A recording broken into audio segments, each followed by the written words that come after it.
till I die, Spurs diehards. Tottenham till I die. Tottenham till I die. Tottenham till I die. Spurs diehards. Tottenham till I die.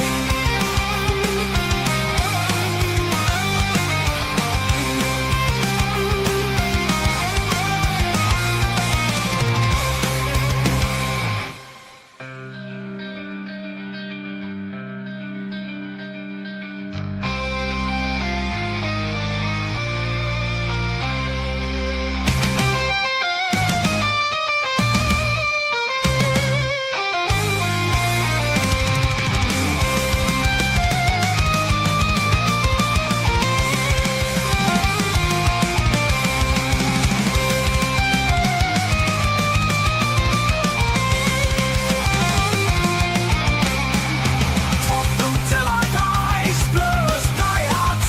Tottenham till I die.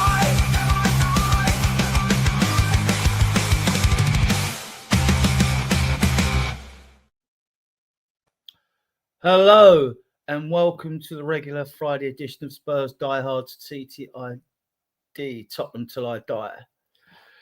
Well, it's a bit quiet on the Spurs front. All we have going at the moment is mainly like all the transfer rumour bullshit that's going on, and a bit about England playing, which I've got very little interest in at all, unless we get into until we're in a competition proper. I'm not interested. Very selfish Premier League Spurs supporter. I just want my Spurs to be playing. I'm sure most of you out there do as well. So tonight we're going to discuss our season so far, and we are going to discuss transfers. We are with every man and his dog as usual, and it's only November. It's only going to get worse the nearer we approach Christmas and the January transfer window.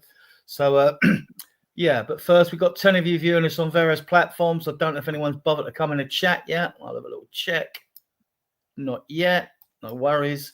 No worries. Friday, people are out on the lash, whatever, and so they should be. So I'll introduce guests. We got Mappin on here, Prase he's actually from Nepal, you're Mappin, but you're in London, in England. Yeah, I'm in England. I'm staying at Birmingham right now. Yeah. And where you from? Hello, Nepal? everyone. Yeah, I'm from Nepal. Yeah, I'm from Nepal. Nice. And we have Alan in sunny California. Alan? Yeah, actually, we're getting much needed rain. You guys get rain all the time. We almost never get rain. So rain. But rain don't is a talk about rain today. Yeah, It was galloping rain today in Birmingham. Yeah, it was a bit tough to walk outside. Bit getting used to it, you know. Sure. We've got rain in North London as well, and I think we've got rain for a few days, but it's supposed to brighten up next week. And it's going to get colder, so if it isn't one, it's the other. Right, so guys, bit by bit, it's getting colder. Yeah. We'll get straight into the show. I don't do long-winded intros. Right, now that you two know each other and you've introduced yourselves. Spurs so far, we're 5th in the league. We got the best away record. 5th. We're unbeaten on goal difference, which is like having another point, and we're even above Liverpool and all that. Unbeaten in the European Champions League, but we've got a poor home record. Alan, yeah. What's your thought?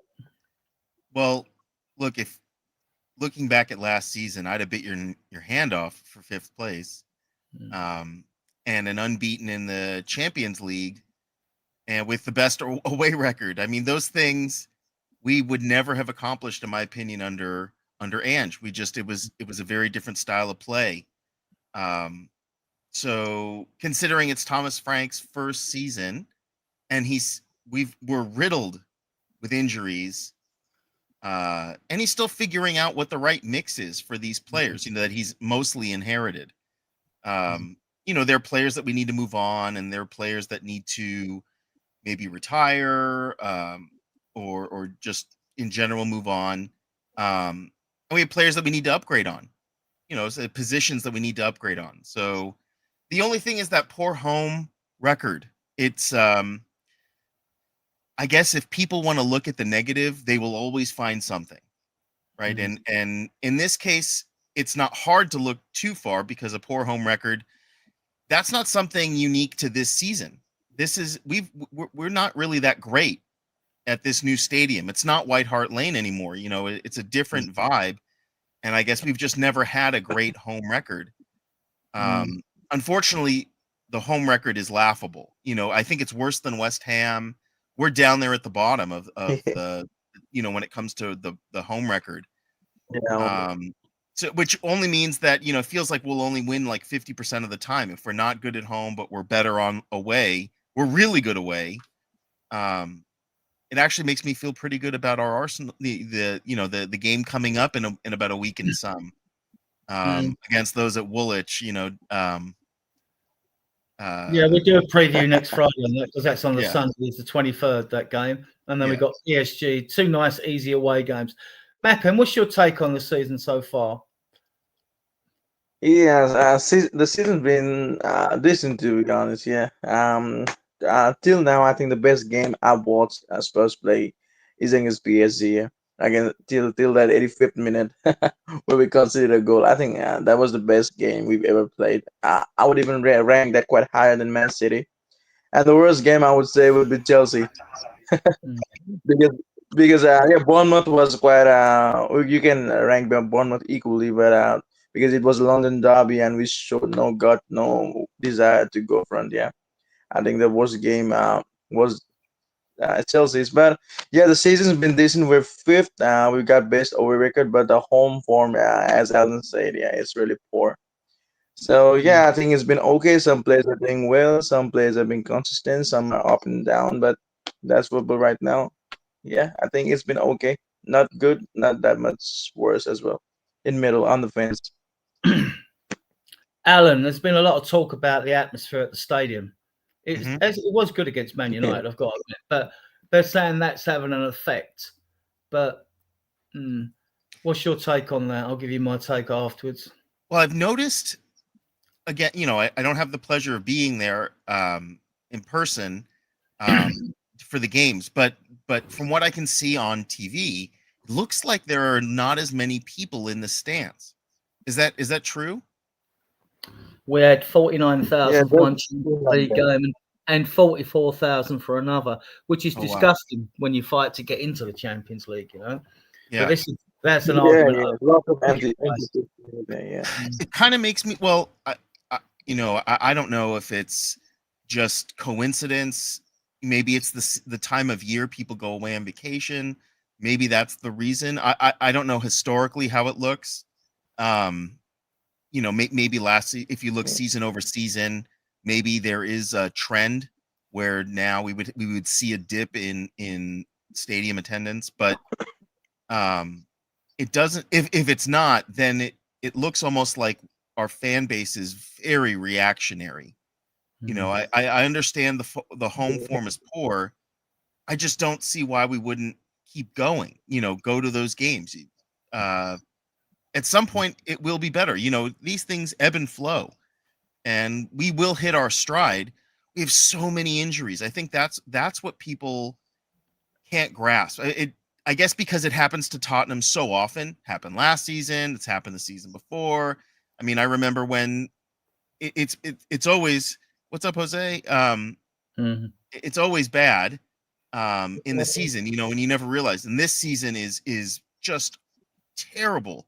Forgetting Madison and Kulusevski. I Yeah. mean, we've got like 10 people out who walk into our first team. So this is a problem, and fans, we need to support the players because the players need that support, and I think they will take it a little personally if we're not showing up for them. That said, as a fan, I understand showing frustration. I don't have the benefit of not showing up to the stadium. You know, my only choice is to watch on TV. If I did have the choice, I think I would be there every time. It's a beautiful stadium. I've sent you the link, Yeah, Callum. that's in. Come on. Yeah, I mean, Mapping again. Your take on it. I'll give you my take. There's been a lot to talk about. Oh, the atmosphere to get the players going, and it's the reason our home form's poor because of that. But I agree with most of the fan base. Well, anyone who says that prices should be reduced for those games. But what's your take? Yeah, I think the prices are reasonably high. I wanted to go to the game the last time I checked, but it's way too much. Yeah, and but that it does cause for more working class fans not to go at the stadium, because the more working class fans at the stadium will cause more electric atmosphere. I think, yeah, because those people really get driven with passion and ours. I think the atmosphere is down to that. I think the ticket is way expensive. Working class people aren't able to afford it. Mainly really rich people over there. But also and some people, lots of tourists as well, who like to just go for a day out rather than actual fans. So I think lots of factors does contribute in an atmosphere. I think. Mm. Callum, we talked about the stadium atmosphere. I mean, and how like some would say it's affecting our form or the way we play at the stadium. What's your take on it? You're muted.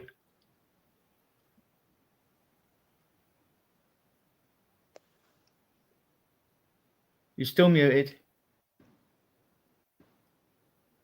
Yeah, I think something's wrong. Say something. Yeah, we can hear you now.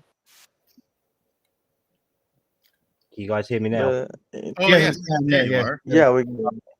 Yeah, it's a difficult one with the stadium because I've been to a few games this year and some of them have been great, but the atmosphere consistently doesn't feel like a football game. It doesn't feel all quite there, to be honest. You listen to it on TV as well. It doesn't help that you got stupid pundits who always seem to be anti-Spurs whenever you go on there and watch it from Sky or TNT. But realistically, looking at it doesn't feel like a football stadium, does it? It feels like an entertainment arena. The loud blaring Yeah, music and all that. that's what I mean. Yeah. It doesn't feel right. And we've been there 5 years now. It still doesn't. All like when you get it going, it's great, but it's too few and far between for my liking. Mm. Yeah. Yeah, my To take get on the it. fans going, I think the players. Yeah, I'm not having this excuses for players though, guys, where they're saying, "Oh, because the atmosphere in the stadium's not rocking all the time." It's pretty good against Man United. It's been pretty good. It's not consistently good. If it was the same for every game, you wouldn't think nothing more of it. I'm glad that the stadium atmosphere is ramped up when we played Chelsea and Arsenal, Man United, Liverpool. I'm glad it is, right? It should be higher then, but it shouldn't drop off in the other games to what it has dropped off. But I'm not having it when it's been said on media outlets and others have said, players said, "Oh, we need the fans to get behind us, to help us boost their game." Hang about. I get that, and the fans will get behind you. But you're the ones on the pitch to do the business. We don't score the goals. We don't kick the balls. We don't head the balls. We don't do any of that, right? So it's still down to you. Don't use the atmosphere at the stadium. What I mean is I don't want the atmosphere at the stadium used as an excuse. I was at the old White Hart Lane, 30-odd thousand. It used to rock. We couldn't stay there because we were never going to compete. We needed a bigger stadium and generate more revenue to compete, which is what we're doing now, right? But I'm not having players use it as an excuse. And sometimes you're at the stadium and you've given energy for 3 or 4 games. You want the players to give you a lift as a crowd for a change rather than you trying to lift them all the time. Mm-hmm. What do you think, Al? Yeah. I mean, 44,000, 49,000 people is still a lot of people. It may not be the 60,000, but I agree with you. Like I was saying, I can understand as a player feeling like, oh man, I wish there were more people. But at the same time, the form is awful, and they know what they're getting into. It's kind of like what you're getting into. If I was to buy a ticket, I almost would buy a ticket at an away game if I was a tourist, just because I know that I'd probably have a better chance of winning. Of the team winning. And let's be fair, if you're a fan, you don't want to buy a ticket for a game you're probably you could very well lose. You would rather have the away game where you might win. So Yeah, they're two contrasts, aren't they, Cal? I mean, like our away support. I mean, I go back in the 70s, we'd take 10,000 away. No, it's 33,000 now. We had the biggest away support in London. Even Newcastle during that cup game, 5,000 instead of 3,000. Yeah, ironically, the away support is what keeps us going a lot of the time at the moment, realistically. I mean, I've been to away games. I know Adrian's done it as well. And that sitting with even just 3,000 Spurs fans on the road is cracking. It's like everyone's hyped up, buzzing, everything like that. The most noise is coming from our own away fans in our home ground at the moment. We want this wall of flags and all that. And I know the club are trying their best and pushing it, but there's only so much you can push so far. And I've been to an NFL day there, and I mean, obviously, Al, I'm guessing with you being American, in NFL might be potentially in your wheelhouse for it, but you might bloody hate it, which I can't fucking stand it. I think it's a crap sport. It's just poor rugby and all that, mate. But realistically, the atmosphere is better at an NFL game at the moment because of the amount of stuff that gets pumped into it. It's like every Super Bowl is over the top, everything like that. Realistically, that's what we want at a Spurs game. And I don't feel enough is done by the fans, but also the club to integrate it as well. Like we've only started having the flags come back this year, the drums back. James is back with his guitar as well at Spurs Song Sheet doing stuff, but it's not enough. And yeah, I get what the players are saying, but you've got to give the fans something as well to make them want to cheer and back you on, because we're paying the third highest season tickets in the Premier League and all that. Adrian's a season ticket holder. I used to be. I gave mine up a couple of years ago. Now I pay 70 or 80 pounds for a fucking ticket and all that. And it needs to be something to make me cheer and enjoy myself, because if not, I'm doing a 6-hour day and spending near 250, 160 quid on fuel and food. I want to cheer about something. If not, I'm not going to feel up for it. Fans have to feel up for it, don't they? It's an entertainment sport. They have to make us react. We can't do it as just a gut reaction, I don't think, all the time, because the stadium is too big for that. You need everyone cheering. And that 44,000 that we've had there, compared from 62,000, which we can sit, that's 20,000 less voices there. And if we're saying 44,000, probably 3,000 to 4,000 of them are away fans as well. So we're down to 40. So that's a big drop off and all that. This season has been very much a polar opposite of where we used to feel it. But I think people have been that miffed off by the last 2 years of football. They're not giving it a chance with Frank. And that's why the stadium is so quiet, realistically, because the club have to earn that back. And myself and Adrian are big advocates for the club. We always have stuck by it. We say how it is. But we know there's problems. The club know there's problems. But we still need to back the team behind it, don't we, realistically, as fans? Mapping. I mean, it's obvious due to the lack of seats being taken up in cup games that they need to reduce the prices in those games, right? They need to. There's also in that South Stand, though, there's the 1882 club. Now, I know that's not going to go away. Why are you putting a club where high-priced fans go in that probably won't sing or whatever? Maybe they do. I mean, I might be wrong. Maybe some of them do. Yeah. Why are you putting a club in the centre of that stand? And the fact, that's what I mean earlier. Sorry, I mean, that's what I mean. Like, why are you gonna invite fans? We ain't gonna sing. Like, we ain't gonna support a team. Like, the price, due to ticket prices, working class fans aren't able to be there, right? So the atmosphere will obviously go down. Like, during the White Hart Lane days, like everybody could enjoy the football game, but now the prices are ridiculously high. Yeah. So it's so it's quite difficult for people to be there. So like as you said, Yeah. Alan, they could have given 10,000 tickets away to local school kids, couldn't they? They might be a future generation of Spurs fans. You're never going to get into the stadium because you can't afford it. I mean, at least you might get a fan that might go, attend as many games as maybe Callum can go, or some people that only go 2 or 3 times a season even, or something like that, But Sure. but I mean, this is still. I think Yeah. this is still resonated from Levy's time about squeezing as much money out of us fans to help subsidise the club debt, basically, to help pay it off. Yeah. No, I'm sure. I'm sure there would be kids. Look, and they would be the loudest cheering fans out there if they got those tickets for free and got a chance to go. Because I'm sure, and in the area, because I've been to that area, there's a lot of working class people in that area, and Yeah. it makes it difficult for people if you have a choice between eating or going to buy a ticket to go see the Tottenham play. It would be nice if they could do that kind of thing, do a giveaway night or something like that, especially if they know the fans that go will be the most loudest, boisterous, happiest to go. That would be nice. I mean, there's Yeah, not that's many. what I mean. There's not many sellouts mapping, but so because Yeah. of that, not necessarily cup games. I mean, you're not going to get any spare tickets against Chelsea, Arsenal, Man City, Liverpool, top teams like that. But when you're playing teams where you're going to have like 54,000, surely the club should be given at least in those games, get a Vinny Venkatesham to sort of like go, right, we're going to be low on, we're not going to have a full house for these games.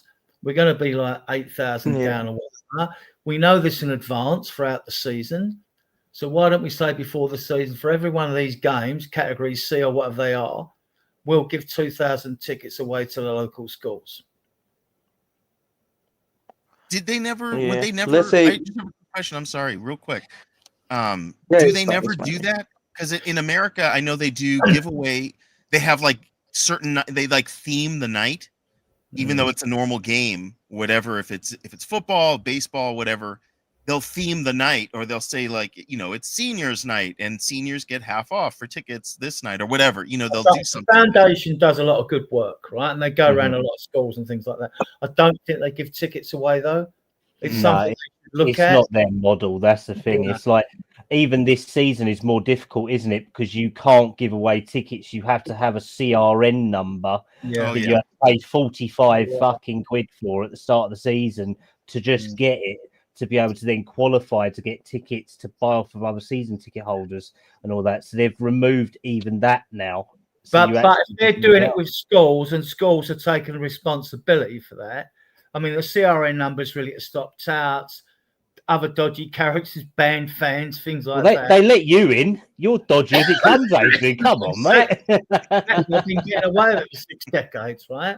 So I would have thought, listen, that'd be a sort of Levy bold excuse at that time. Oh, we can't do that because they haven't got CRN. That'd just be like, oh, they're deflecting it. It's not an excuse for me. I think the club could probably give away 5,000 tickets for most games. You'd know what your top category games are. You know when you get your full houses. Do it. If you want a future generation of these fans. And the other thing is, I mean, I actually believe that, I mean, we get a lot of foreigners come to the plan. We get Alan come over, you know what I mean? Right. we get a lot of How do you get through customs with that beard? Come on, how'd they let him through Heathrow? That's a mystery, It took about 2 hours. And it's great. You want to see them. And they come families. And you see the Koreans with Sonny and all that. And, people that come from Thailand and all that, Spurs fans from out there, Nepal and whatever, right? That's great. But don't put them in the south stand, right? If they're coming, put them in areas. If you want to try and create a better atmosphere on the ground, don't put them in the south stand. And when and it should go out to those fans in the south stand, are you a singer? Blah, blah, blah. You want people. I'm a singer. Yeah, well, we all are. I think we all are actually, but so so in the shower don't count when we're literally breaking stuff. That's the problem. This is it. So let's say if I want to go to a Premier League game, like how much will it cost me though? Like if I want to go to a Premier League game watching Spurs, you're looking at minimum 60, 70 quid just for a ticket. Yeah, my average seat I think is about my season ticket is about 1,300, so it's about 70 £70 a game for me. But if you're coming as an outsider, it's probably going to Yeah. cost you about 85, 90. It'll be more Mhm. because my ticket's paid for. 90 I'm pounds. I'm on the auto payment Oh. scheme. So when I'm going to the cup games, whether it's Champions League or not, my Yeah. money's taken automatically. They send you an email, oh, your money for this ticket, and I keep my same seat that way. So I ain't got to, even though I could go in the South Stand with people I know, if I know it's going to be half empty, but it's just too much of a hassle. I can still do that because I can just walk in the ground and walk in the South Stand because no one stops you. Right? I could go up and get a seat if it's Yeah. empty. If mates get on the phone, Yeah, I'm no, a- they're- Ain't retirement great? Retirement's great, ain't it, Adrian, mate? Did you say your Yeah. ticket, I'm your, at what your, your Spurs when season they play at ticket? Villa Park. I think. Go on, Yeah. Alan. What you saying? Did you say your season ticket includes Yeah. cup games and like No, it Champions League? doesn't. No, it used years ago. You'd get the 2 cup games free on your season and ticket. there was a Champions League package at Wembley. Everything has gone now. It's Yeah, that's purely all base that's games. gone. So, like League Cup games. I mean, last season, I think the Cup games, the FA Cup and the League Cup, were 25 quid. That's gone up to 30 or 35 or 40. I'm not sure. I mean, my ticket for What would the last Champions League game was 60 quid.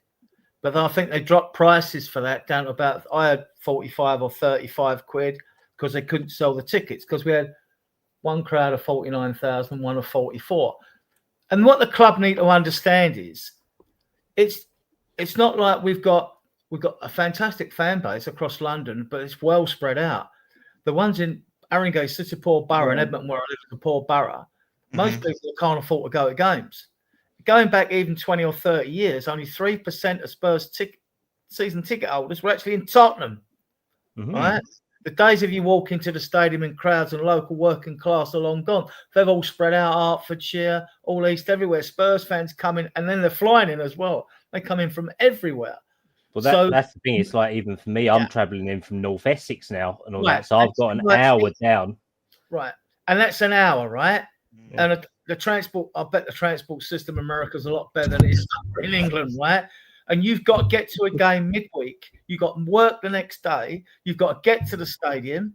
And then you hear trains are cancelled, this, that, and the other, anything else like, or there's roadblocks or, things like that. It was an accident on the M25 or something like that. And then, Well, Adrian, the best one is when you drive into the stadium and you get the A406 is closed southbound. You're just Yeah. like, oh, for fuck's sake, here we go again. I'm sitting here for 20 for an hour and a half. And you've got an 8 o'clock kickoff or an 8:15 kickoff, right? And people have got to either come straight from work rather than go home, and then they've got to try and get to the stadium. So really, you need to start countering for people in the borough that convert within walking distance. I mean, I can walk to the stadium; it's a mile and a half for me. Take me 40 minutes. Used to do it in 30 when I was younger. No, but they should start looking around the area like these games when you can't fill it. The midweek games, especially, it's different when you got a 12:30 kickoff or a 3 o'clock kickoff, or even a 5:30 kickoff. But midweek kickoffs are all 8 o'clock or 8:15, and so people have got work the next day. They've got to take that into account, and they must do the market research on our fan base and where they come from, because they like to squeeze as much money out the fan base, out the Spurs shop, and from every angle they possibly can. So I'm kind of surprised they don't. If they see that the 20,000 people are missing, why they wouldn't do like half off tickets? You could imagine people would start snapping those things up, and then the crowd would look bigger. Yeah. The problem is that they'd leave it too late. That's the thing. They will leave it too late. The PR would look ridiculous, and realistically, it's just bad business to give away tickets half price, because then it means that you're showing your weakness, doesn't it? Yeah. And you want to see, the flags at the stadium are pathetic. You look at Newcastle, their home games. There was an excuse come from the old board when she's gone now. I forget, she was on the board. She's gone now. Donna Cullen, that idiot. Come back. And I used to chat with two of the guys on the Spurs Supporters Association, right? And Kath and I forget the other guy that was on. They both. Was it Martin Martin, was it? Yeah. Martin Cloak, yeah. Martin Cloak and Kath and that. And I asked them about, what about, more flags and banners and all that? And the club at the time deflected it by saying, it obstructs the view of fans and it obstructs advertising things. Oh, piss You off. look at Newcastle, right? They've got, it's black and white round all around four sides of their ground. You look at the Dortmund wall. I mean, like the yellow wall. We're supposed to have the white wall at Spurs, right? Right. They've got that big net in front because fans keep throwing crap at the poking people and players. I mean, ours make aeroplanes, throw pound coins. Or coins at opposing goalkeepers when they're taking plastic cups as well. But that stand should be like, it should be a feature the away fans look at the fire and go, God, that looks great. Wish we had something like that. You know what I mean? I mean, we're Tottenham Hotspur, for Christ's sake. But I think they will gradually get to grips with it, Yeah, I mean, we don't want to talk about them roaming gypsies from down the road, but realistically, how long did it take them to get their stadium up and running and all that? It took them a good 7-8 years, didn't it, properly to have it where they wanted it. I just think that I would have hoped Spurs would have learnt by now. And I don't think, with today and political sensitivity, I don't think you can restrict it to age groups in the South Stand or anything like that. I mean, you just got to sort of like try and generate that atmosphere. I mean, even if you had slots with flags in up at all levels, so people don't have to bring their own, and that would just look better, encourage more atmosphere.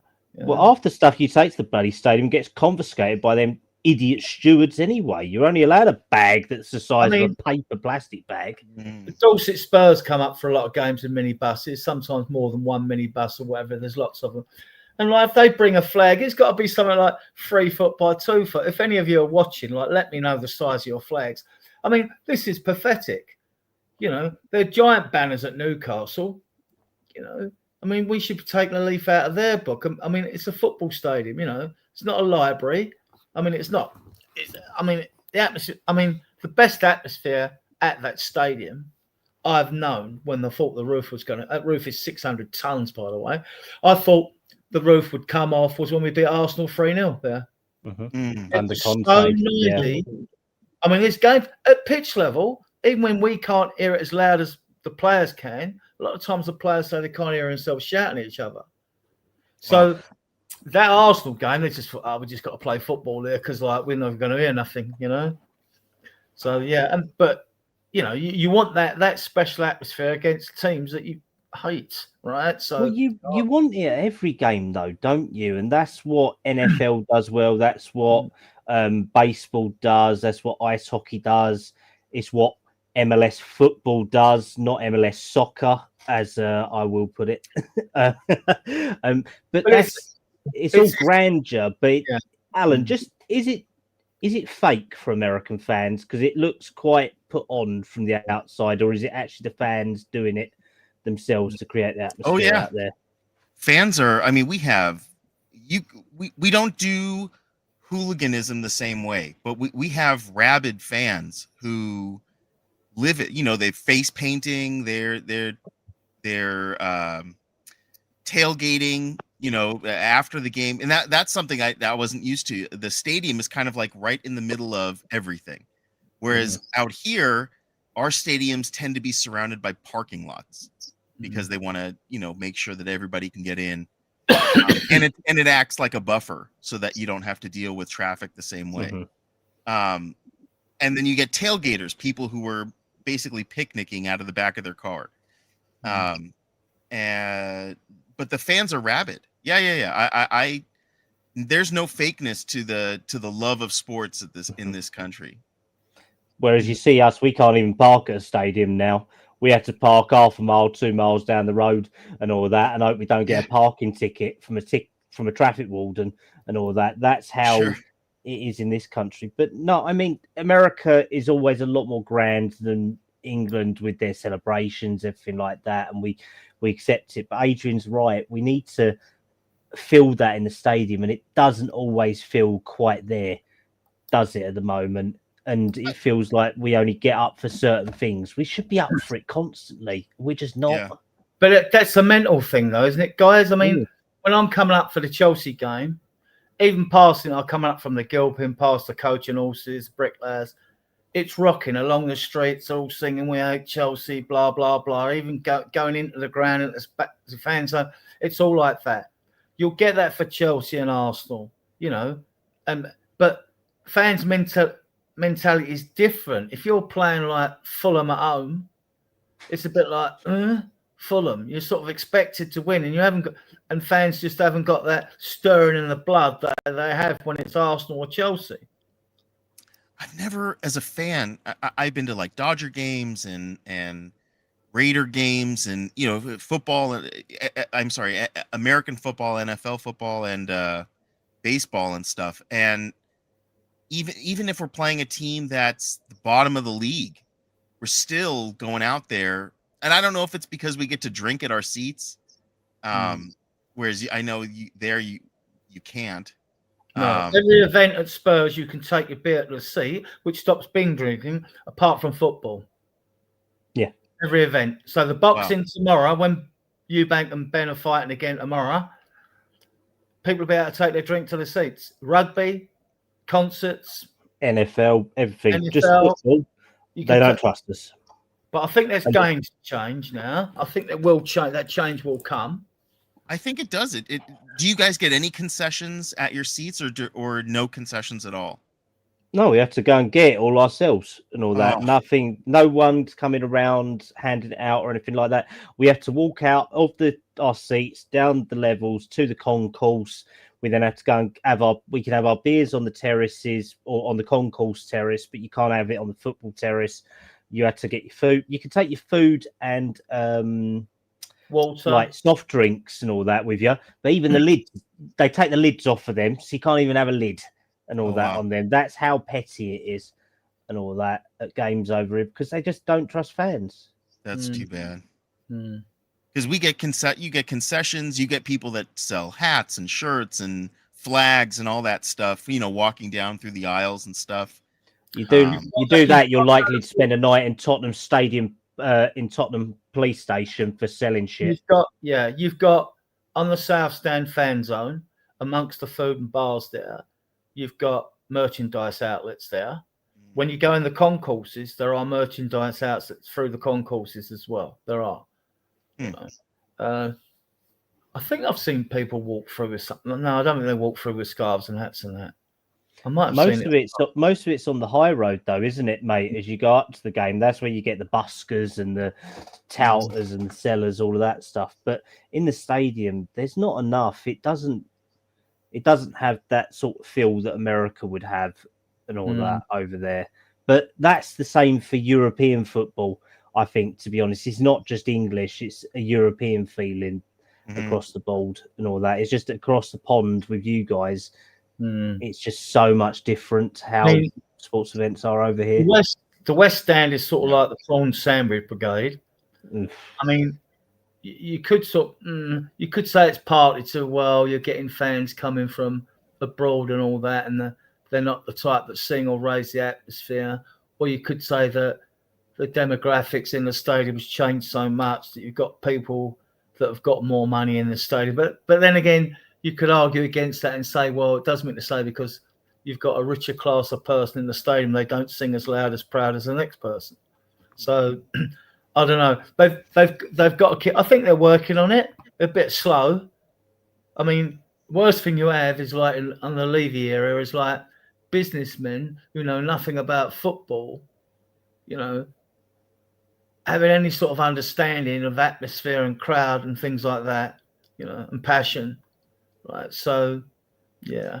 I mean, we can at least say this season has been better for PR from the club, can't we? And there's a lot more clear messages coming from Vinay, from Johan, from Fabio, from Peter Carrington, all of them. But it's going to take time. And it doesn't help that when you've got a change at board level and senior management level, you've then got a new head coach to go along with it as well. And I think everyone's very much sitting on the fence on a lot of things, aren't they, to be able to understand what's going on at the moment.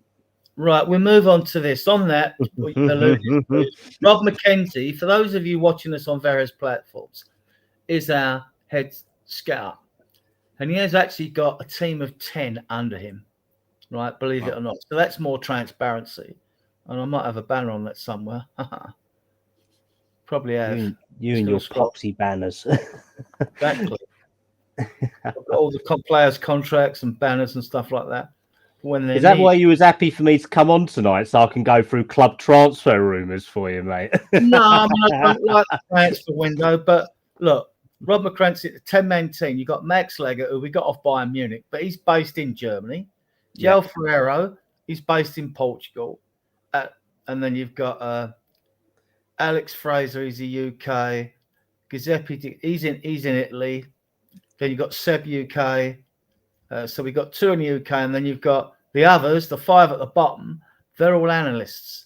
Yeah. And in that article where the club were being more transparent, because last season it was, the recruitment team, it's Ange, it's like, it's Rob McKenzie, it's Max Legger, it's all their fault, blah, blah, blah. Well, actually, there's a team of 10. There's actually a team, the bottom 5 are analysts, and the top 5 are scouts, 2 in the UK, 3 that are based permanently abroad. Now, whether we're going to put more abroad or not, I don't know. So, and the one thing I took out of that article, so when you're looking around now, was that Rob McKenzie said, we've sort of done with getting young players in. So to me, that's players under 24 years of age, right? Sure. 23 at the worst, right? Now we're looking to bring in, a more mature player, let's just say. So what he's talking about, they're looking at older players. This is why when we link with like Fofana now he's 20, I'm not having it, right? So like Malik Fofana, although he looks a talent. Heck, Lewis, she played against Monaco against us, played well. Possibly he's 23, I think it's 23, 24, right? But we'll go through a few of these, and if you've got any more to add to these, Callum, you can add to them.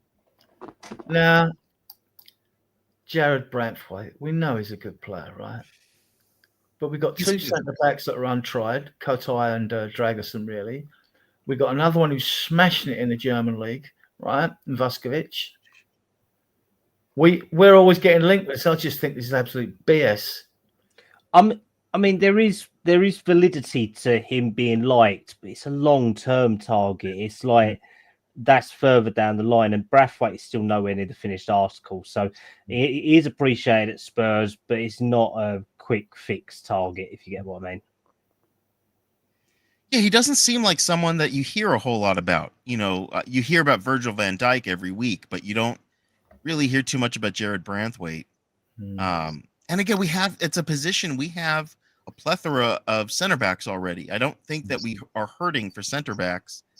I mean, if we're going to start spending money, there are other positions that need it more urgently than center back.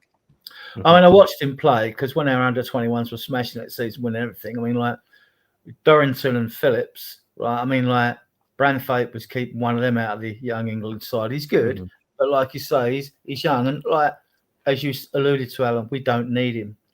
This guy's been mentioned recently. I don't suppose many of you will have heard him. I have, because he was a player. Yeah, he was at Barcelona.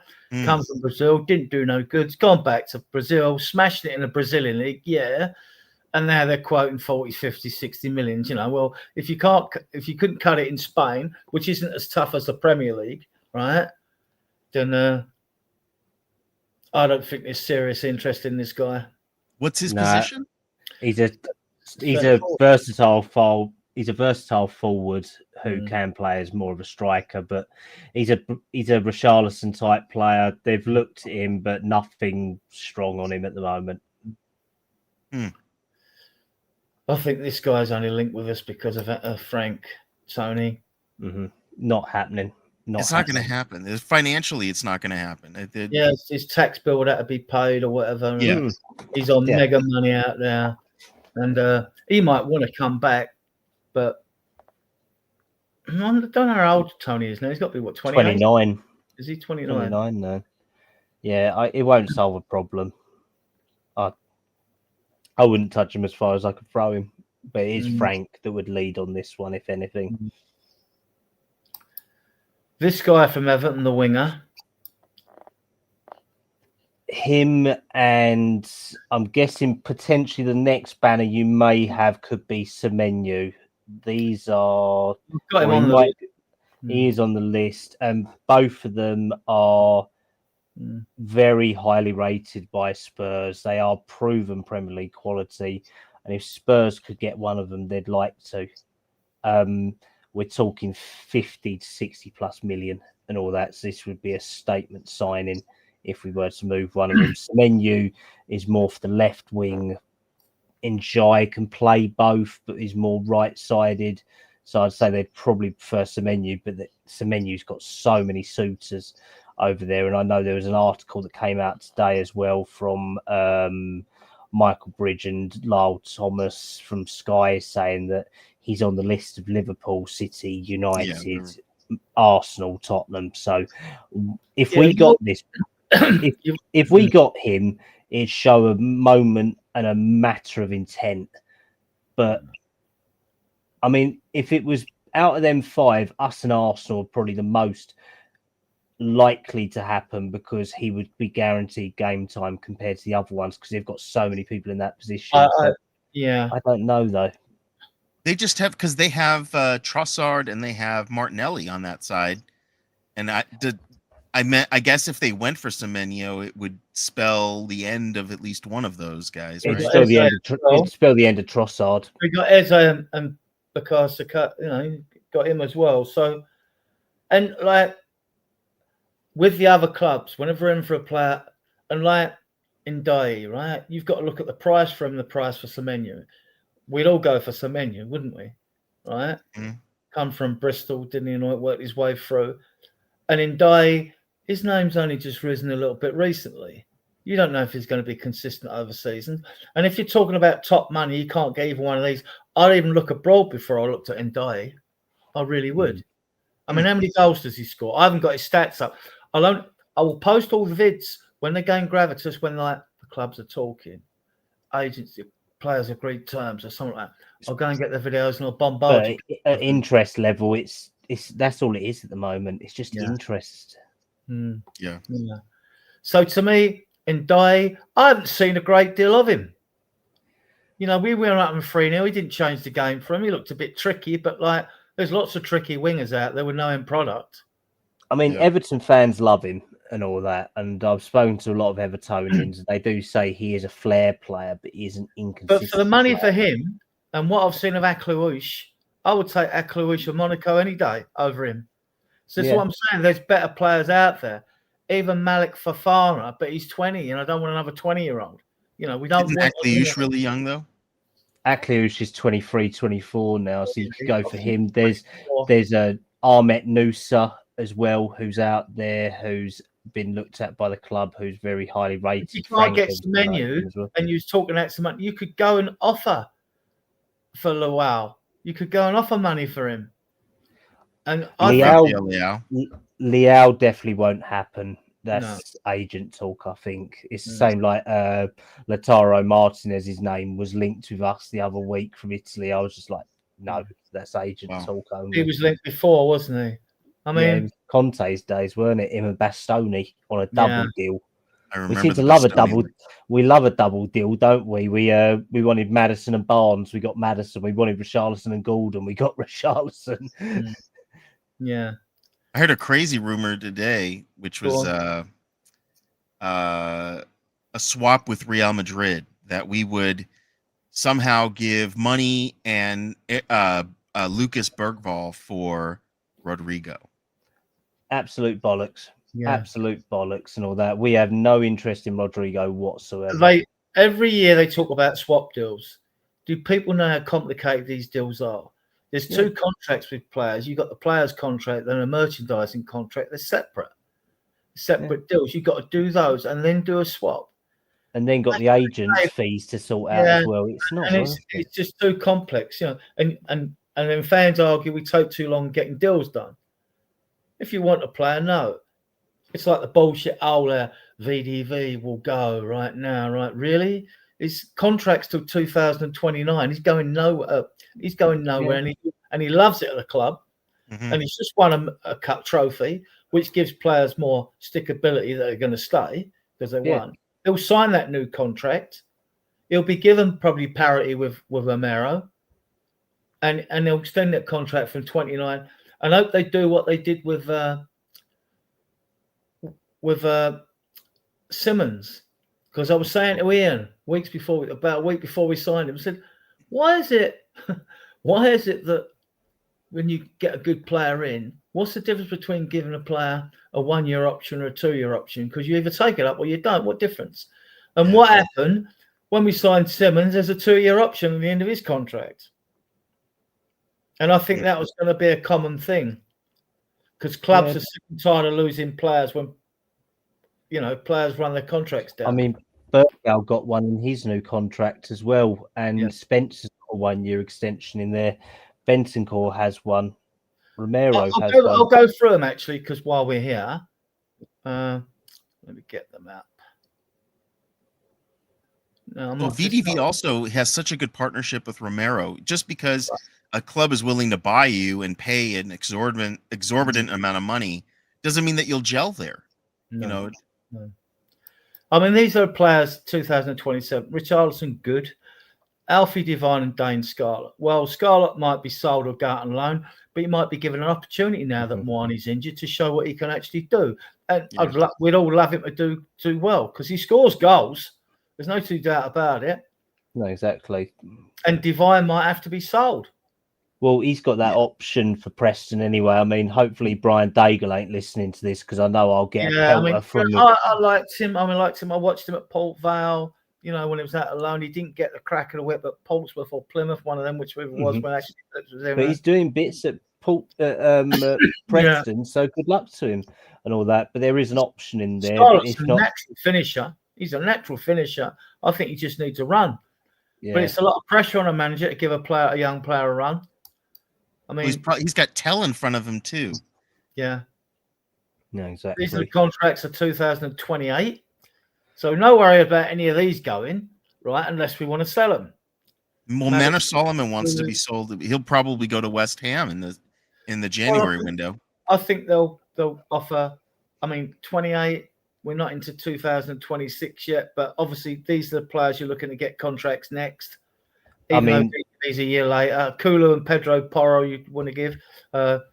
Even Vicario, look, he's not as bad as people make out. How many points has he saved us with miraculous saves? He won us the cup and nearly lost us the cup because VDV had to shin it up from under the bar. But he made two fantastic.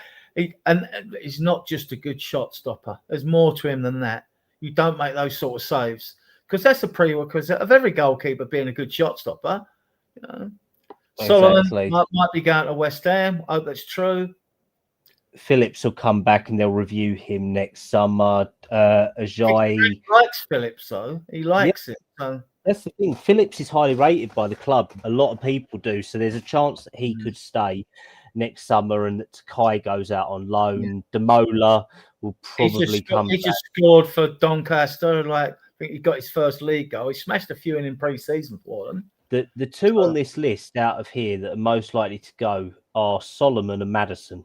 Maddison, I don't think they'll renew his contract, to be honest, with the injuries. Unless he has a right turnaround, this will be his contract and he'll likely leave at the end of that. He loves it. He loves it at Tottenham, because he loves London, the nightlife, the stadium, the luxury. He loves the luxury, right? So I just think you're right, Callum. I think with Maddison, what'll happen is you got to play next season to earn a contract. So prove your fitness, first of all, and earn a contract. If he breaks down again, sorry, you got to be ruthless. We can't afford it. I think he's a fantastic player. It would have helped us in recent games when we struggled for creativity, definitely. But although we moan about the injuries, it's given some of the younger players a chance to step into that side. If anything, it's unfortunate the backups, the ones like Gray, Bergvall, Takai are all injured, that they haven't been able to have these chances. So and Odegaard have been given chances they wouldn't have got. They'd have had less chances. This is where these are out of touch for clubs at the moment. You got Johnson, VDV's 29, Odegaard, Austin. He might end up going Austin, actually. Donnelly. Donnelly could go now. Yeah, he could be sold as well. We'll make money. Velez is doing well in Argentina Yeah, on loan. he's People gonna- have forgotten about him. So They don't want him back. Full Big stop. go. Dorrington as well. They'll look he might, likely I to. mean, but Edinburgh, if they've got no money to buy players, they could pay £1 million for Dorrington. But someone else will come. I'd Lancashire. like Will Lanks back. Yeah, so would I. I would like him back, and I like in January. I like Richie out. I'm on record as saying that, but I don't see that happening. I think they'll keep Richarlison for his experience. Mhm. If anything, they'll let Lancashire stay where he is to Yeah. meet his target. for They've set him a season. target to get 15 to 20 goals this season in all competitions. Because there's every chance we'll bring a striker in January anyway, which is then going to complicate things for Frank, because if it's a foreign striker, which it more likely be, he's got to fit that striker in the Champions League squad with Kulusevski coming back as well. As whoever he leaves out of the Champions League squad, and we left Tell out this time, going to be quite pissed off. You think he'll continue to keep Tell out, or do you think he's going to include Tell now that Mwani is injured? Well, Kulu's going to be coming back. He's got to go in the squad. If anything, someone else is going to have to drop out and all that. You'll probably see Davis drop out. Odebert's in the squad. He might drop Odebert out. You might see Odebert, Davis as well. They could both drop out because Davis means nothing to us in Champions League Yeah, at all because of Davis, registration issues. if he might go to his boyhood club at the end of this season, well, he's got all this. He's well educated, isn't he? Yeah. Where's Will Lancashire? He's at Oldham? Oxford. He Oxford. scored as well. He scored the weekend. Yeah, so he's up to 5 or 6 now. I think They lost to West Brom 2-1. Yeah. These are 2030. No worries about any of these. No. So If they're all anything, the staying only anyway. player that might be leaving out of that lot maybe Radu, but that's more agent pushing that. Flora Monet, as soon as he's fit, he'll be wanting to sell to Real Madrid. He's got to prove his fitness before that happens, though. Yeah, I mean, exactly. he should be back after the international break. Mhm. And then the long-term ones here, we got Kinksky. Bergval's already 2,000, but we gave him a new contract. Tell, obviously, Takai, Kudus, Abbott, Moore. Have I not got Kudus among any of these? Oh, yeah. No, you got No, he's right Kudus there. on there. The Simple. interesting one on this is Kinski. I was speaking to someone the other day, and apparently he's pushing to leave the club, not permanently, but on loan. Yeah. He wants games. And the problem is this season he's regressed from the club point of view. They're saying that he is not playing at the level he should be and all that. And he hasn't shown enough in training to justify playing. It's the hardest thing to get a player, a goalkeeper, alone. And also, it's the hardest position to shift. And don't forget, Gunter didn't go out on loan. No. We've still got Gunter, so he must be fighting with Maguire, is it, in the under-21s? Yeah, Maguire, Gunter, Roswell, not Roswell, no, Iro. It's one of the Iro brothers down there as well. And then you drop down to 18s. Yeah. So Sam Archer's in the 18s, isn't he? Yeah, Archer's 18s, and then you drop down below that afterwards. I'll tell you what, there's so much when people say to me, oh yeah, football, you know, it's very hard to keep up with everything at this football club. Mm-hmm. And I do try, but it doesn't leave you a lot of time to prowl the Premier League. Not that I'm that interested in any other team other than Spurs anyway, because I am a biased Spurs fan. Right, we get back to the banners on the. Isn't there a Melia kid? Is that his Mason name? Mason Malia, yeah. So he's coming in January. He was playing for St. Pat's in Ireland, and he's got some tricks in his feet for a forward. He's slippery. He can give players a slip. He can go past them. He's quite stocky and aggressive as well. But I've seen him just swift feet. He's got quick feet as well, to shuffle the ball.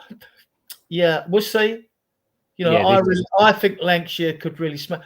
I like Scarlett, you see. But when fans haven't seen these, he's crap. You know, remember Scarlett scored against Elfsberg when Mikey Moore and Ajayi scored as well. Then we won that from the 3 youngsters. And he also scored the 5th goal when Kane scored 4 in his last game against Shakhtar Donetsk. Right? That turn on a sixpence and smashing the net. I mean, I watched him as a 17-year-old, and he stood out amongst the 22 players on the field. And he's bulked up, Callum. He's certainly bulked up. He looks a lot more muscular now than he did in the past. I mean, I've been very fortunate to watch him for the 21s live this year and all that, actually, at games. I mean, he is a big unit and all that. And if anything, he deserves a chance to break Yeah. through because Richarlison's nowhere near there. But No. going back to that Malia, me and Adrian have spoken about him loads of times, and we're very Mm. excited. And I mean, the club plans to keep him around the 21s from January to the summer, and then probably get him a good first loan and all that to League One or Championship. Yeah. I would play Tell, I'd play Lancashire, I'd play Scarlett before I played Richarlison. I really would. Those three players are technically better than him. They are. Yeah. Tell's got great technique for a forward because he's sort of inside forward. He's sort of part winger and he part centre forward, part inside left, right. I mean, and like Lancashire again, much better on the ball. Much He's a big better. guy. Yeah. And Scarlett's what Richarlison can't make things happen, and he hasn't got a striker's instinct. When it comes to him, and like when he gets that great goal and he volleys it in half in the air in the corner, great, right? But you're not going to survive on one or two hits like that a season, even if you're in goal of the season. And he's just not. He just hasn't got the. I mean, I tell you who's got a good positional and instinct in the box is Johnson. Believe it or not, he's got great instinct to be in the right place at the right time. He's not just a tap-in merchant, but he's got to improve in other areas of his game because Frank won't put up with people that don't work. So, and it was interesting about Johnson what he said in an interview because we're all thinking, well, Johnson must be really smashing it in training because he keeps getting picked. He's not overlooked.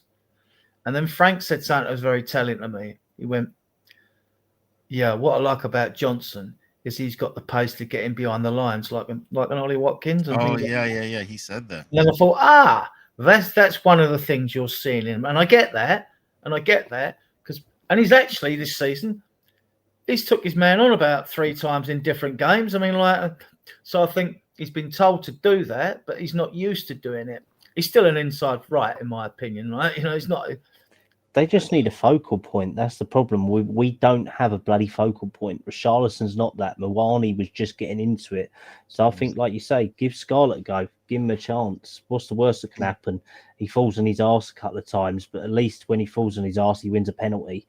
And then that idiot skies it. Doesn't help. Yeah. I can't believe you took that shot. But he did it against Madison. Gave it to him last year and all that, and because he scored that one, he thinks he's confident. I mean, we've got a game won, and he takes a penalty. He should be relaxed, not all tensed up. I've got to score it, and he hits the bar for the second time in the game, right? So, and let Scarlett should have taken that penalty. He won it, and Richie, I'll take it. We're winning the game. We're not going to lose the game when you miss, but then to miss when you. It'd been worse if we'd needed it to win the game, 2-1 or something. Then you'd seen the backlash. But we winning the game, and you should be a bit relaxed taking this penalty. Look, we've got this game won. Okay, you know what I mean? And why are players hitting them low and hard? Hit the ball. It's the hardest thing for a goalkeeper to do to get down to the ground. You hit a ball in the air, they got half a chance, you miss it, and they get it's the right height. Those comments like, it was the right height for the goalkeeper. Hit the ball low and hard. If I was a coach, I'm not. I'd be saying to players, you're taking penalties, you hit them low and hard or you don't take them. Right? Yeah. Simple as that. Anyway, a little bit of a rant there, but right. On to this guy. Now, we came in for him late last season. He was obviously on the list, but he weren't on the top. But even now, I'm reading like bust-ups with the coach. Attitude problem. Callum? He's a tool. He's an absolute tool. And I'm glad that we didn't get him in the summer. And it was an opportunity presented to us by an agent. Spurs asked for him on loan. And realistically, I can't see him going back in for him, thankfully. And leave him to be someone else's problem, because if we get him, Frank will freaking hate him. And Mackenzie already said in that interview, Frank doesn't want people with attitudes. He wants people who will play for him and run through doors for him. Lookman is not that player. He's a mercenary. Simple as that. He didn't set the world alight at Leicester or Everton, did he? I mean, he's done well in Spain. His numbers are good. In Italy, rather. His numbers are good. But he didn't do that great in Germany either, did he?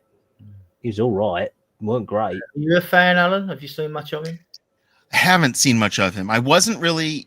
Was he at Everton, right? Lookman. Yeah. Mhm. Yeah, he didn't really as you said, he didn't light the Premier League on fire.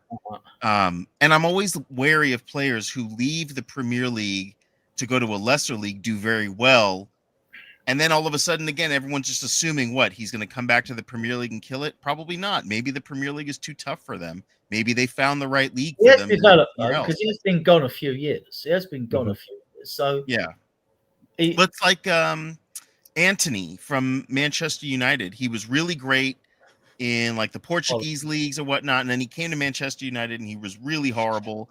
And then he's left again, and I think I don't remember where he went. Is he back in the Portuguese league? And he's killing it again. He's at Betis, I think, isn't he? Still out Yeah. there. So on loan.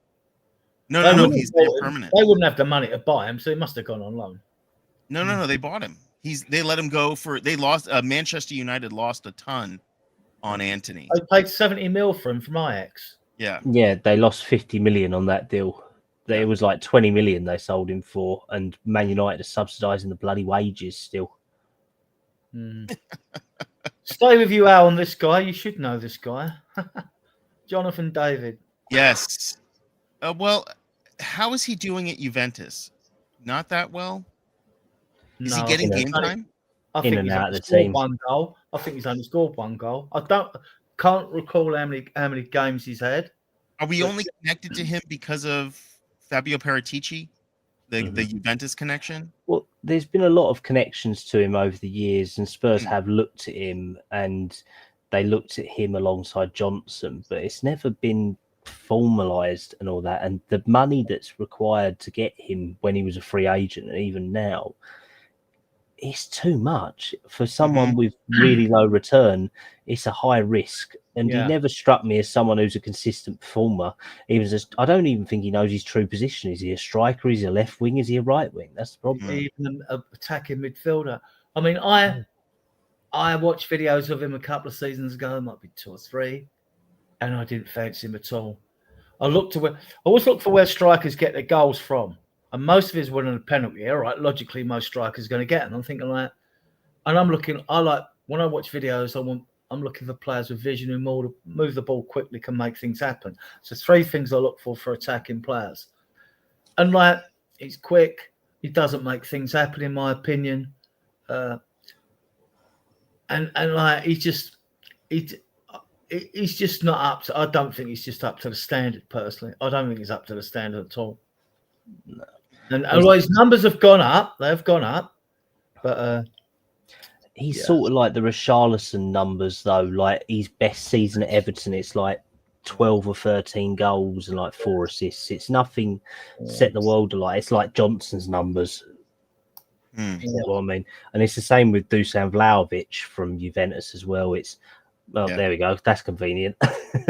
It's as if he knew what I was going to say about him. But realistically, these are just overpriced, overpaid players and all that. I cannot physically see it. He's out of contract in the summer.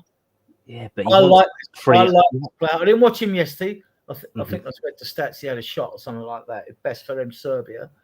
But I like him. I liked him before he had the move because he was smashing it. His numbers ain't that bad at Juventus. And No, like but he'd it's want, the he'd want, attitude. he'd want a big wage packet and a big signing on fee. Mhm. When it comes to that, I mean, like we can do so much if we don't want to break. If our maximum wage is 200k, or if it goes to 250k, and players want 300, 350k, we can stretch it a bit if we say like we'll give you a big signing on fee of 5 mil to counter up what you're not getting in wages, so we ain't breaking a wage structure and upsetting the rest of the players because they do talk players about what they get. So, but there's only so far we can go. If it comes to a bidding war on wages and us and Man United, we can't pay the 450k a week they gave to Arsenal's ex-winger from Chile and things like that. We're not paying that. So, so I like Vlahovic. I mean, I would take him in the summer. Now But he's not Premier League proven, right? He's never been in the Premier League. No. Never at all. But I also like what I've seen of Moani. Moani's probably our best striker, and now he's injured. It's I know, like- for a guy that was supposedly not ever injured, now he's come. He had the dead leg, and now he's got a broken jaw. It's crazy. he's been taking lessons of. I mean, his touch, vision, passing. When he brought that ball down to lay it on for Odebert's goal, he Mm. just took it. I mean, he won. He made it happen. That's what I like. Striker, I'm making. He pressed the goalkeeper, probably thinking, well, I might not get, and hope that he gets something out of it. The ball's pinged up in the air. I'm at the side on the east stand, so I'm thinking, like, where's that going? Is it going out? Is it going in or whatever? What's he going to do? Have a shot? He took it down with Akar Berbatov, right? Mhm. Laid it off for Odoi. I mean, I think he's a classy footballer. You can see he's a proper striker when he's on the pitch. I mean, he hasn't got a goal, but you can see what's your take on him, Callum? Yeah, I'm like you. I think him and Solanke are our best options and all that for definite. I think, but both of them have been the same. Both never had injuries before they came to Spurs, and now look at it. Solanke has been out for nearly 6 months now, and the same with Mawani is now out injured. So I mean, realistically, our luck is a bit piss poor, isn't it, when it comes on the injury front? But I think that Moani has a little bit more about him than probably Solanke in terms of versatility and all that, but he's just a player that just needs to build. He's no slouch. No, I know. I just think in terms of like positional wise, you can deploy Moani a little bit more versatile compared to Solanke, who is more of an out and out striker. Moani just needs confidence, and you could see he was finally getting that, and then taking that whack on Saturday hasn't helped him. And realistically, we are now down to realizing that our hopes and dreams rely on a pigeon who can't even do anything in life, let alone in football. And I think most of the Spurs fan base would happily drive him to the airport and send him on his way, good riddance, somewhere or other. So, but no, I think that if we had the chance to get Moani, I think the club would look at it. But I think there are other options out there who are better. I do think he is a stopgap, to be honest, realistically. I like what I've seen so far, just because I've been watching him when he's been playing. He's definitely got good quality striker about him. This guy, 1 minute he's leaving, 1 minute he's not, he's staying, he's going, whatever. And all the reports, they do that with the transfer window. First, the player's leaving the club. Oh, now he's staying. Not that I think that many players want to leave Real Madrid anyway, but it's a step down unless you're going to PSG, or Man United probably. But we're linked again. I would take him. His numbers are excellent. Alonso's not giving him game time as much as he'd like. He's a great player. I mean, and I just think that what he makes, it's not really a sidestep. I don't see going from Real Madrid to Tottenham. It's just a different whole kettle of fish. It's totally different. I just don't see him doing it. I see him probably fighting to get his position back in Real Madrid, because look, Real Madrid isn't as good. I don't think they're as good as they have been in the past. There is a caveat with these top players out there, though, Callum, isn't there? I mean, those that want to play in the World Cup in 26 want game time, and they either want guarantees off their club, which I don't know if a club can give a player guaranteed playing time. So there are a few out there that will want to move. Like if Vlahovic don't get Juventus time, he'll want to move for the world with Serbia. Probably not going to qualify, but Moani with France, he's going to want game time. So there's opportunities out there, but I wouldn't touch this guy with a barge pole. Okay. I think his attitude stinks. I think he's overpaid. He's an overpaid prima donna, which most of these Galacticos are. And when he don't get his own way, he throws his toys out the pram. Same with Vinicius Jr. out there. Same with Bellingham. Same with Endrick. They all expect something that they're entitled to.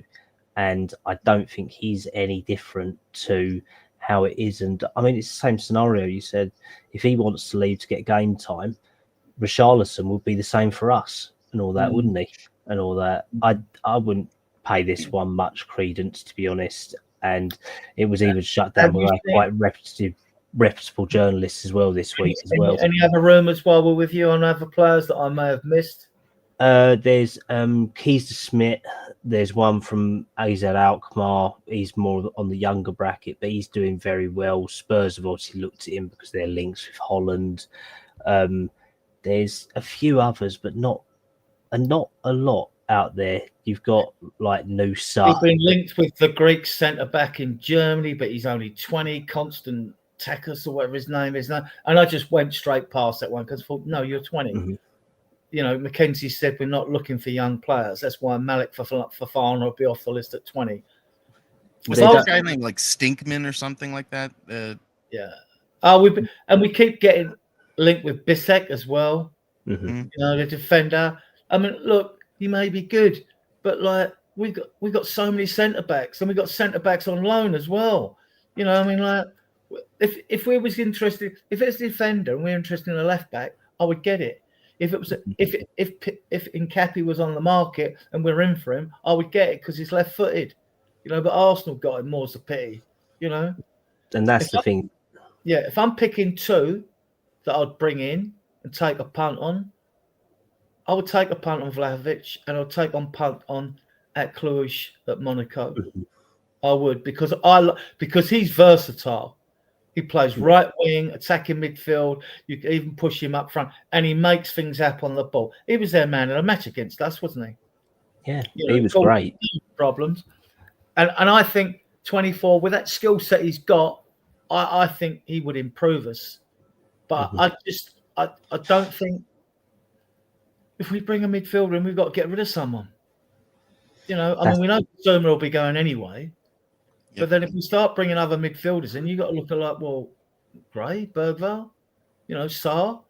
You might think, well, Sarr's probably not the sexiest out of those two. You might think about selling Sarr, you know. Yeah. But Frank likes Sarr. Or Benson. I'm all for 8 midfielders, though. Don't get me wrong. And the reason I say that is because, like, if you've got a 25-man squad, you've got 2 in each position, outfield players, that's 22, and they've got 2 goalkeepers. The extra goalkeeper's 23. That gives you 2 extra players. Now, the way that we know that midfield is the engine of every team in the Premier League, you know the games you have to play. I'm not against having them extra 2 players as midfielders, not at all. So I could take 8, but then the manager's got to be able to rotate them, keep them happy. You know? And that's the thing. I mean, realistically, it's like there's links to young midfielders out there. They've got to be better than Graham Bergvall. So if you're going to do anything, if you are going to move from the players that I've heard that are appreciated, obviously Walton, Hugo Larsson at Frankfurt, Keith Schmidt, just to name 3. These are top class professionals, but they're playing consistently throughout all their leagues and all that. So they're going to want game time as well. That's the only reason you go out. And we'll get linked again with Wyman at Porto again, the midfielder, because he's Danish. He's Danish anyway, and Frank's Danish. So we're going to get linked with him again, right? In the coming weeks. Right, we're not going to go for much longer. Spurs news and views. Right, okay. Give you a bit on the loans. Mikey Moore scored his first goal for Rangers. And he played well in that game. I watched the clips. I mean, the amount of ball he had and his trickery and all that. He seems to be a happy bunny now as this new manager, doesn't he, Callum? I mean, yeah, no, he's doing really well and all that. He's doing what we expected. His attitude's been great to get over this. He even admitted that he was being shit. And this new manager has done him the world of good. So happy days. Vasquez is smashing it at Hamburg. So after the Bundesliga, he should come straight to the Premier League, in my opinion. He should be part of our squad next season. And like he's got the highest ranking for headings in the whole of Europe or something. I mean, he's a lot of Spurs fans have called us to call him back from January. I couldn't think of a worse idea. Leave him where he is. Let him play. Leave him alone. Mm-hmm. Ajayi scores for Doncaster. Did he? Was it? No. I know Tyrus Hall, our ball carrying number 8, Akar Dembele Gascoigne, right? Tyrus Hall. Yeah, he's very talented. He might have a bit of an attitude problem, but thinks he's better than he is. But yeah, he scored. I think they lost though 2-1. Oh no, they won 2-1. I think they won Notts County. Yeah, Lancashire scored for Oxford. Phillips and Donnelly. Phillips is getting game time at Stoke, but Donnelly isn't. he's got to be called back and be given another loan. You can't leave him out, right? This isn't right. The club will call him back. They must have it in their contracts now. All Abbott- have yeah. recall clauses. So there's been Yeah. talks that potentially maybe looking at Oxford, West Brom, maybe even dropping down to League One again or going into Europe. Even Birmingham, because like we got ex-Spurs coach at Birmingham as well. Chris Davis. Yeah.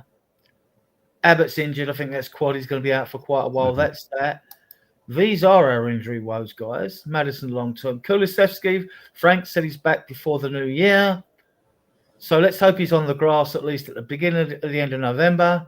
He's on the grass. Yeah, he was training this week on the grass and all that with the fitness coaches. Right, then he should be ready to play in December then. A month on grass. A couple of weeks on grass. Especially with the engine he's got anyway. You know, him and Porro got that sort of engine, and Porro played over 500 games last year. Kulusevski only played 400, right? You know. Davis, Basuma out, Gray, you got that knock. Takai, he was coming back. He picked up a minor injury. His injury is minor as well. Takai's is a long-term genetic injury. That's the problem with this one. It's a muscular-fiscular disorder that he's got, and they're looking at that. I saw it reported a little while ago, so that this is something that needs to be worked out of you, or you have to have surgery for it. Moani shouldn't be out long, right? He'll have to come back with a mask. Yeah. Solanke should be back after the international break. Dragerson, he's played 45 minutes against Orient at Oscar Way. So with him, it's just match fitness. So he's fit, but it's just getting up to a level before he gets subs appearance. Bergwall's come back from the Swedish squad. Some said he had dizzy spells or whatever. But if he's got concussion, I mean, like, he should, that'll go away. I've had concussion. It is a weird thing when you've got it, actually. But, like, suddenly it's a bit like having a cold. You've got it one day, next day it's gone. You know, I mean, like, it's not serious concussion. He'd have had X-rays. They'd have checked him for like internal bleeding. He'd have had brain scans. They get all the proper stuff. So, but he's just not. He's not past the concussion protocols yet. That's all it is. But I expect him to. These three will be back: Solanke, Dragerson, and Bergvall. We know Solanke and Bergvall will get time. Dragerson's probably going to have to come on a sub when we're winning a game. And if they're wise, you don't want to be playing away at PSG at Arsenal. You come back like you want to give them a swerve, really. So that's that. I will give you the fixtures up to Christmas if you want. Callum, what do you think of this list? Arsenal away 3 points, PSG away another 3 points. Yeah, go on. Well, I mean, I'm looking at an injury list at the moment, mate. So, oh shit! Sorry, what we got here? and I'm on the bay leaf tea. You know what I mean? Oh God, so you don't even have the excuse of drinking. Yeah, I'm probably going to say hopefully a draw at Arsenal, draw at PSG, win against Fulham because they're piss poor, lose at Newcastle, win against Brentford, definitely beat Slavia Prague. And then December fixtures, I don't even want to think about yet, to be honest, because it's too close to bloody Christmas, and I hate Christmas. Yeah. I haven't put Forest is at home, isn't it? No, it's away, I think. I haven't put it on there. Anyway. No, we're just going to the Forest. We're just going to the Forest on Sunday, the 14th, instead. Yeah. We're going picking acorns in the forest, right? So might be more fun than watching some of these games, mate. Let's put it that way. It'll be interesting with the Arsenal game. I can't believe it's already that time of year for a North London derby. It doesn't feel like it. It doesn't feel like we are ready for it. But at least it's away. If you went and looked through the Premier League when they do the fixtures, I bet you that it's not alternated when we play them at home first fixture. I bet you, but 2/3 of the times that the fixture list comes up, we're away to Arsenal before they come to us. And I've raised it before. And I've mentioned it on pundit shows. Like, that don't really make. Yes, it does make a difference. It does make a difference. It makes a psychological difference as well. If you beat them at home, you're going to their ground. You're going there and good. Well, you beat you once, so like worst case, like you can only level the score. And our record there is pants. Mind you, our away record's excellent. So whether Frank goes back to 5 at the back for PSG away and brings Dragerson in, or Danso plays Danso, Romero, and BDV, we shall see. A back 3. Yeah, I don't recommend going toe to toe with PSG. Whatever we did last time worked for like 85 minutes, and they were. It worked for the game. They didn't beat us over game time. They beat us on penalties. Yeah, they beat us on penalties. That's what I mean. They didn't. Things were going our way the whole time until we take that because if it was 2-2 out there, we've got a point. Mm-hmm. That's like 3 points if you get anything there. Yeah, and they have injuries. I don't think Dembele will be playing, and I don't know if is Desiree Doué get injured. I don't remember who it was. We have injuries as well, Alan. Yeah, they have injuries as well. Right. That. Just going through the banners. Yeah, what's your take on our position, Callum? Season's evolved. We're 5th in the league. We got the best away record. Unbeaten in the Champions League, but a poor home record. I think if you said to me that we was 5th and had a more balanced home record, I'd probably be more happy. Or if we'd have got them points at the weekend, we'd be 2nd right now. But you can't get away from the home record is absolutely trash. The atmosphere at home is absolutely trash. The Europa League or the Champions League games have been mediocre at best, but we're not being beaten in them and we're not losing. We're just grinding out results. The away record's been great, but I would argue that we haven't had that many great teams that we've played away, have we? Probably some of the best teams that we're playing away are Newcastle and Arsenal coming up, and realistically Arsenal we will probably struggle against because they are the most informed team in the league, and Newcastle we was absolutely dross against them when we played them in the cup. So realistically I think that if you said to me we'd be 5th right now at the start of the season, I'd be happy.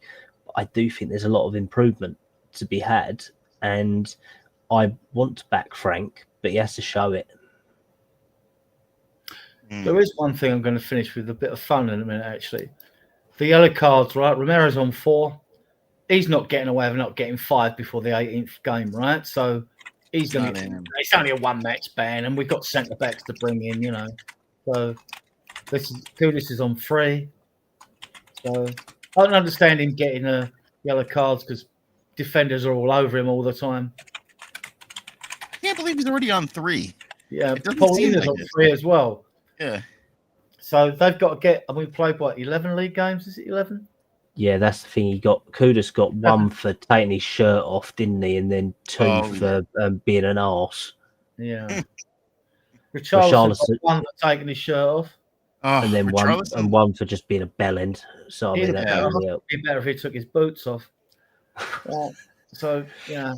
Right. The boots off the front at him. Finish with, for those of you on various platforms that are watching this, thank you for your support. Thank everyone in the chat channel for your comments and questions.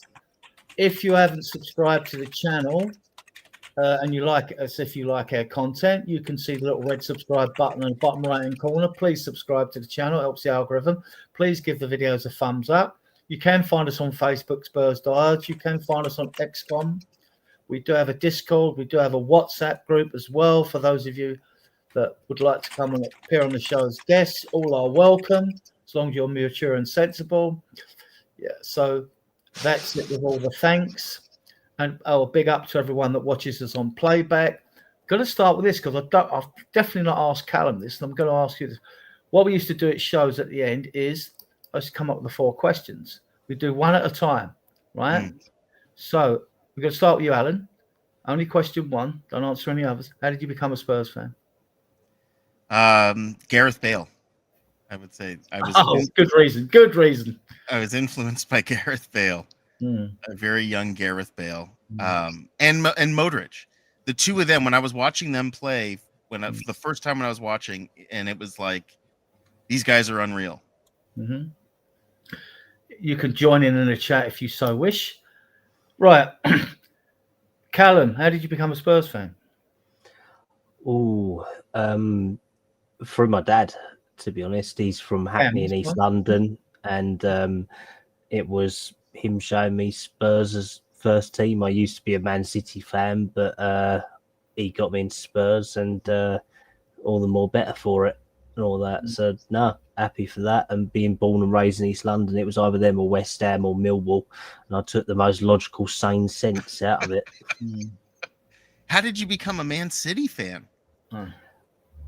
First game that I ever watched was Man City. Oh, wow. With me, it was simple, sort of family. It was either become a Spurs fan or the orphanage. Right, Alan. Now there'll be loads, right? A favourite Spurs win?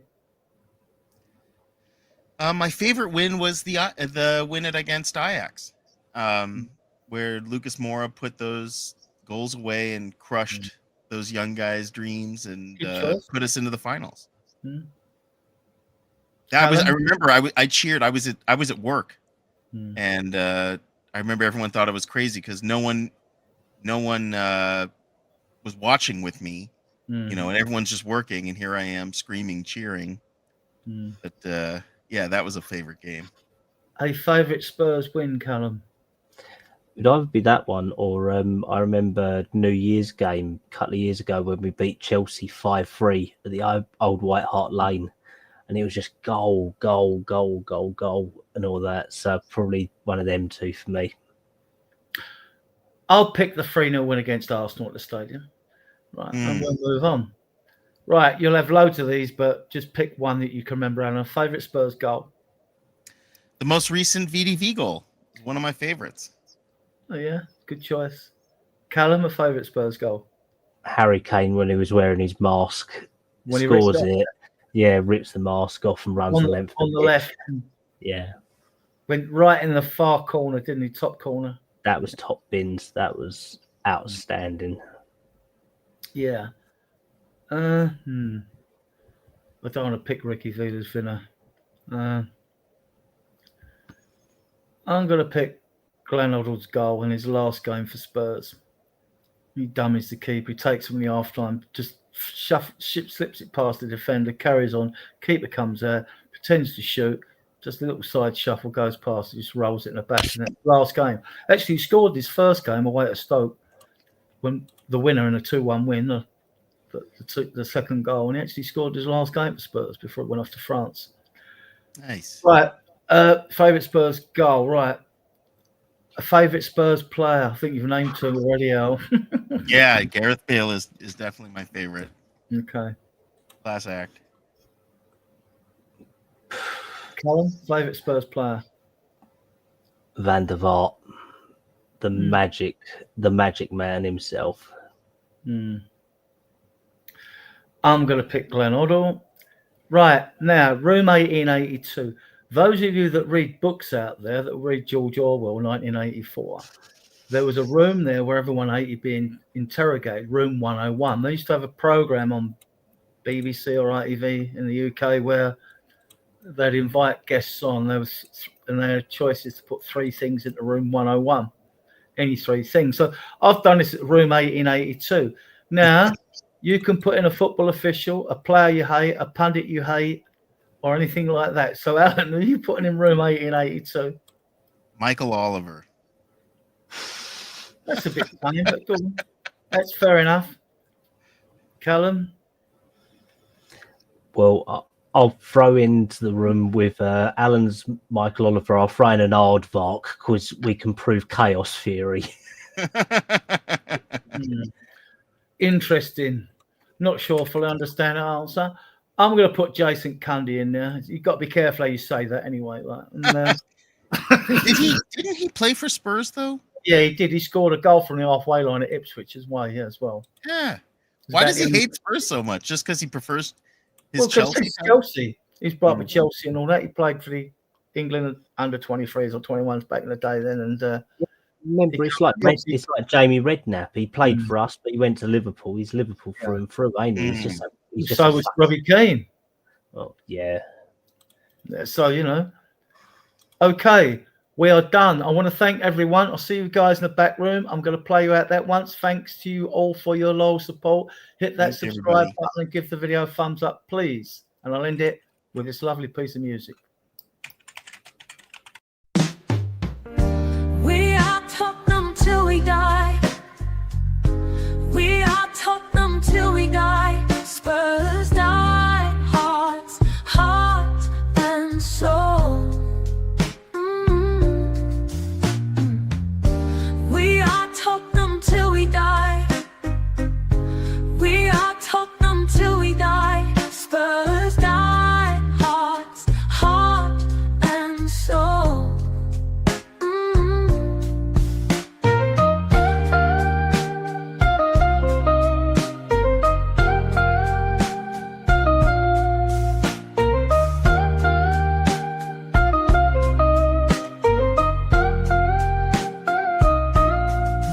We are Tottenham till we die.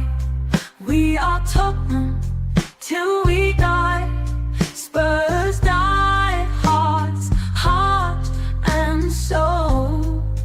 Lily white and navy blue.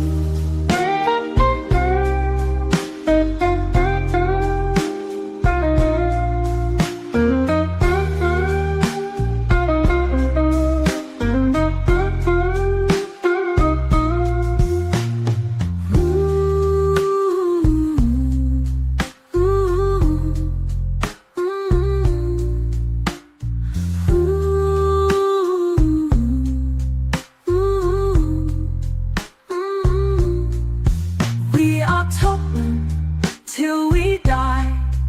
We are Tottenham till we die. Spurs die, hearts, heart and soul. Lily white and navy blue. We are Tottenham till we die. We are Tottenham till we die. Spurs die, hearts, heart and soul. Lily white and navy blue.